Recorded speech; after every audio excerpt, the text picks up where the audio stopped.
శ్రీ కోట శ్రీనివాసరావు గారు మరణం చాలా విచారకరం. ఆయన గొప్ప నటుడు,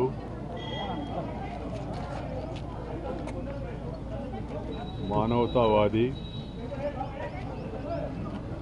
విలక్షణమైన పాత్రలను పోషించి మెప్పించి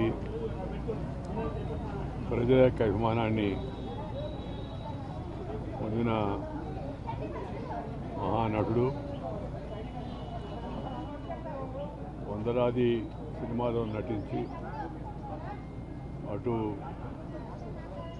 విలన్ పాత్రలో ఇటు విలక్షణమైన యాక్టర్ పాత్రలో ఆఖరి వరకు కూడా ఆయన సినిమాలో కనపడితే కాస్త హాస్యం పండుతుంది అనే విధంగా వారి సినిమాలు ఉండేవి. దాంతోపాటు వారు మా హయాంలో భారతీయ జనతా పార్టీలో చేరి విజయవాడ నగరం నుంచి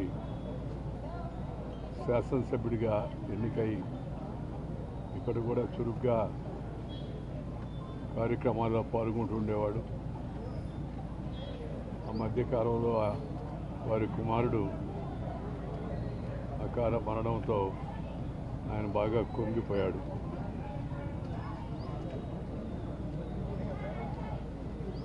కోలుకోలేని విచారంలో మునిగిపోయి ఉన్నాడు ఆయన. అలాంటి తరుణంలో మరి ఇలాంటి విషాదకర వార్త వాటి గురించే రావడం చాలా విచారకరం. కొన్ని ప్రమాణాలు, కొన్ని పద్ధతులు, మంచి సంస్కారం కలిగిన ఒక మంచి నటుడిని చలనచిత్ర పరిశ్రమ కోల్పోవడం చాలా విచారకరం. తెలుగులోనే కాకుండా తమిళ్లో, కన్నడ, మలయాళీ, అలాగే హిందీ భాషలో కూడా నటించేవారు ఆయా ప్రాంత ప్రజలందరినీ కూడా ఎంతో మెప్పించారు. అలాంటి మహానుడు ఇవాళ మన మధ్య లేకపోవడం చాలా విచారకరం. వారి ఆత్మకు భగవంతుడు శాంతి కలిగించాలని నేను కోరుకుంటున్నాను.